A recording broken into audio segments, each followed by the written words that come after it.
Assalamualaikum students, how are you? I hope you'll be fine. Students, today I'll teach you English grammar exercise page number 98. Students, now let us start part C. Use the following words in sentences of your own. इसमें number 1 पे word है cut. इस word को sentence में इस तरह use किया जाएगा, I need to cut the paper. Next number 2 पर वर्ड है टेक. इस वर्ड को सेंटेंस में इस तरह यूज किया जाएगा, can you take this book.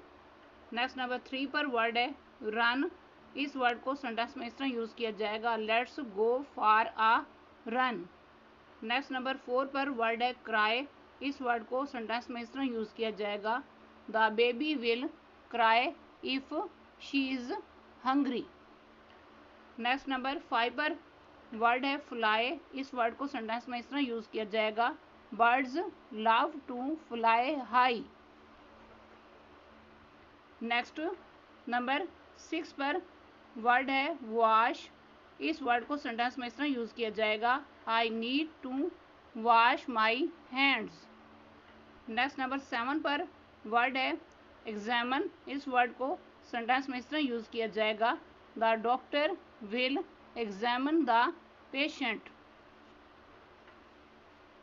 Next number 8 पर वर्ड है सिंग.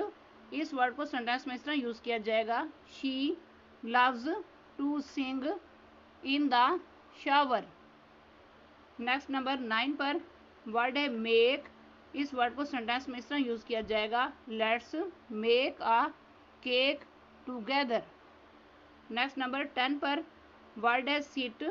इस वर्ड को सेंटेंस में इस तरह यूज किया जाएगा, come sit with me. Students, आज का लेक्चर यहाँ कंप्लीट हुआ. I hope you will be understood this lecture. Students, kindly write down this work on your notebooks. Okay, अल्लाह हाफिज़.